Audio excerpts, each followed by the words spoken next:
What's going on, guys? Welcome back to another vlog from my psoriasis journey. Today I want to share with you another update about how my body progress has been since the hospital, I guess, since my last video. For those of you that don't know what happened, I encourage you to take a look at the last video, get up to date.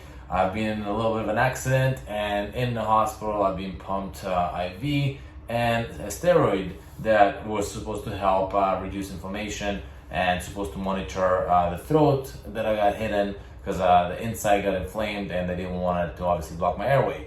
So the steroid that some of you guys have been asking, the name of it, that helped essentially not only monitor my throat from closing out, but also kind of got rid of all my psoriasis. As you can see, like literally I'm clean.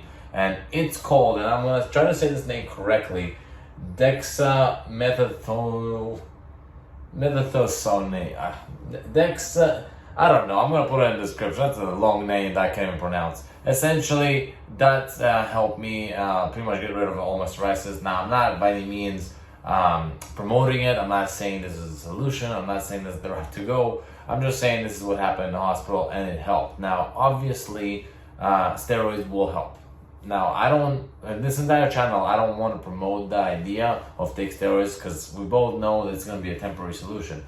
Now, that being said, and this is something that I've been mentioning in the last video, if the side effects are very minimal, if the solution does help you live your life for, call it 3-4 months at a time, then maybe that's something to consider, so that you don't go in a closed loop of being depressed, stressed, and so on, and having psoriasis go all over your body. So if you're covered fairly significantly, let's say 20-30% or up, then maybe that's something you want to consider, just to kind of alleviate some of that stress, some of that uncomfortableness, and maybe actually live your life a little bit. That way you can actually make adjustments to start eating good stuff, like, the diets that you want to do, the working out, and everything else that we always talk about. And that will help you kind of ease into it, because it's really hard from a position where you are covered all over your body and you're uncomfortable, you don't go socialize, and on top of that, restrict yourself everywhere else. Obviously, it's going to cause a closed loop, and it's going to cause you go into depression. It's going to cause you develop this internal stress, and the next thing you know, your psoriasis is all over the place and it's appearing in new spots. So I'm not saying that's a solution. Matter of fact, this is not a medical advice. I'm not a doctor or a dermatologist or anything like that. I'm just telling you based on what I've been through, my experience after this hospital especially. Everything went away, and I'm thinking, well, interesting.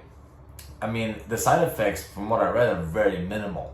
They're very, very minimal, and I don't remember all of them, but essentially it was a little bit of nausea, maybe vomiting and stuff like that. I didn't have any of that stuff, so if that's kind of the worst case scenario, then I'm okay with that. I mean, I'm okay with taking that chance if that means my entire body is healed and I can live my life normally. Now, as you can see on my elbows, it came back after, I would say it's been a month now, and it came back, but the thing is, it's not flaky, it's just kind of white spots, and I mean, it's a good start. And the reason I believe it came back, obviously because the steroid kind of effect went away, but also I have been somewhat lazy and neglecting a lot of things that I preach on this channel, where I pretty much eat whatever I want. I don't really monitor that much. But that being said, even though I eat whatever I want, whenever I want, I still keep it on a healthy level. I don't eat processed food as much. I don't necessarily go out way too much. I definitely go out, but I don't necessarily eat whatever all the time. If it comes with spices or sauces or whatever, I don't necessarily say no to it, but I definitely am aware of it, and I'll try to control and minimize it. And I try to reduce carbs as much as possible. I might have rice instead of all the other carbs, but that's kind of where I've been at, and then for the most part, it's been really working out really well. I stay lean, I stay in shape, and on top of that, my psoriasis seems to be under control. So I definitely encourage you to take that step, at least. If you are kind of giving up on all hope and you've tried everything I've talked about on this channel and nothing helped, and all the things you're trying are not helping you either, maybe this is another route you can take. This is just another approach that you can approach and take a look at, and maybe that will be helpful for you. Now, based on all the things that have been through this channel, if this is the solution that you find that works for you and you go away with this and you're happy for the rest of your life, then I did my job. Just because this is steroid does not mean that, oh my God, like this is the end of the world. I'm just saying that I'm not a big fan of the idea of taking steroids, but it doesn't mean that it's not a solution that might work for you. Now, am I gonna keep doing the steroid thing?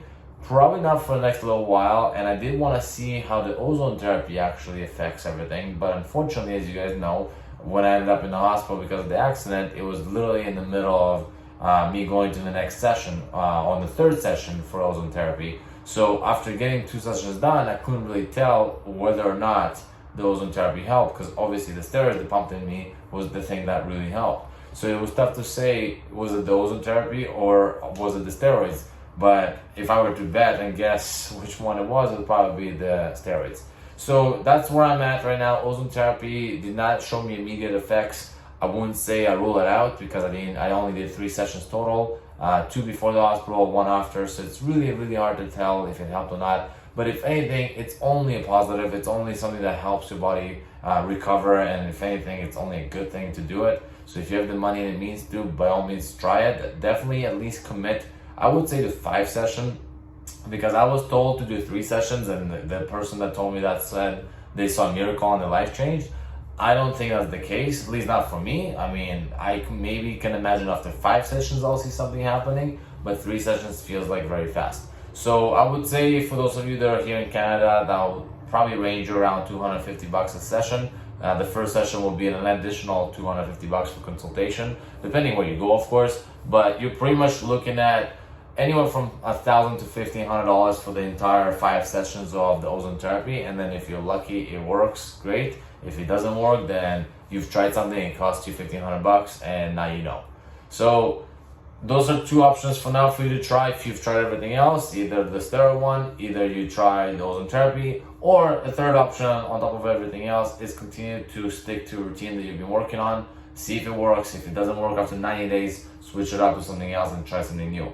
Now, this is, again, not a medical advice. This is what I've been doing for myself. This is what's been working for me. And maybe other channels preach other things. Maybe other channels say things that work for them and they swear by it for themselves. That's totally cool. This is my experience and what works for me. So if you choose to follow it, that's completely up to you. I'm not telling you to do it. This is not vaccines here that you must do it or else. So this is just my advice. And I hope you guys like the channel. Make sure you subscribe if you haven't already. Subscribe so that you can see new videos coming up, new vlogs that I release about what I do next. And I am planning some exciting stuff here that I want to release very soon here. So like the channel, leave a comment with any questions you have. I'll try to get to all of them, and I'll see you guys in the next vlog.